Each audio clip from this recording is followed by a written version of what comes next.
আসসালামু আলাইকুম। আল্লাহ রাব্বুল আলামিন এই ব্যক্তিটাকে এত সুন্দর একটা কণ্ঠ দিয়েছেন, আর ওনার এই মায়াবী কণ্ঠে যে কথাগুলো উনি বলেন আসলে অসাধারণ। আপনারা একটু মনোযোগ সহকারে এই কথাগুলো শুনুন।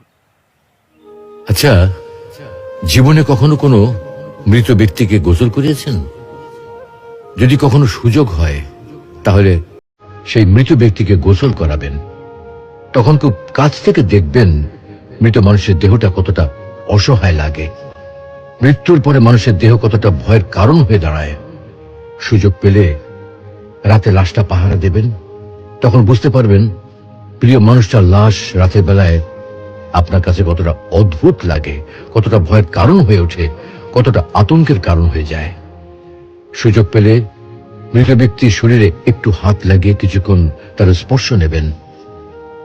আপনি তখন উপলব্ধির সুযোগ পাবেন এই পৃথিবীতে বিশাল প্রভাব প্রতিপত্তি মৃত্যুর পরে কতটা নির্যাতনের রূপ নেয়।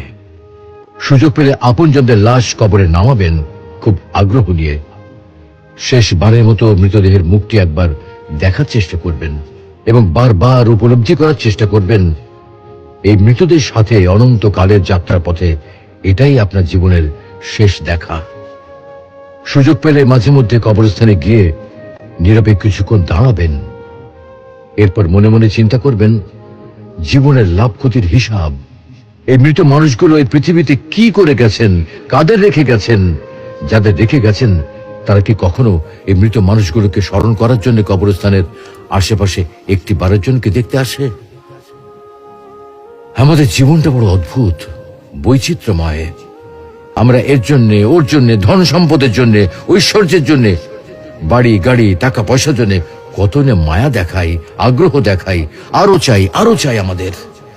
অথচ এই জীবনে আমরা মৃত্যুর কথা না ভেবে, পরকালের জবাবদিহির কথা না ভেবে কিভাবে আরো সম্পদ অর্জন করতে পারি সেই চিন্তায় বিভোর থাকি। হায় রে জীবন, এখনো সময় আছে, ফিরে আসুন মহান রবের দিকে।